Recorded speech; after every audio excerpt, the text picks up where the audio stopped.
টি-20 বিশ্বকাপ শুরুর ঠিক আগেই যুক্তরাষ্ট্রের বিপক্ষে সিরিজ হেরেছিল বাংলাদেশ।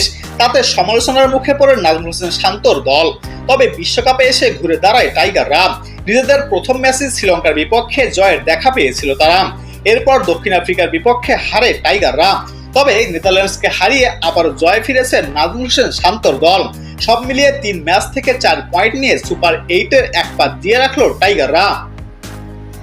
নেদারল্যান্ডসের বিপক্ষে পজিশনে জয়ের পর দলকে নিয়ে লম্বা এক স্ট্যাটাস দিয়েছেন মাশরাফি বিন মুর্তজা।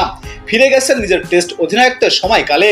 একই সঙ্গে টাইগারদের জানিয়েছেন শুভকামনা। ফেসবুকে মাশরাফি লিখেছেন, বাংলাদেশের ক্যাপ্টেন হয়ে সেন্ট কিটসের এই মাঠে প্রথম টেস্ট ম্যাচ খেলেছিলাম। প্রথম ইনিংসে সম্ভবত 38 বা 40 রান করেছিলাম। প্রথম ইনিংসে 6 ওভার বল করে ইনজুরিতে পড়ি এবং পরে আর বল করা হয়নি। যদিও টেস্ট ম্যাচে আমরা জিতি এবং রিয়াজ সেকেন্ড ইনিংসে 6 উইকেট পায়। এটাই আমার শেষ টেস্ট ম্যাচ ছিল এবং আমি এরপর অপারেশন করে আবার প্রায় 8 মাস পর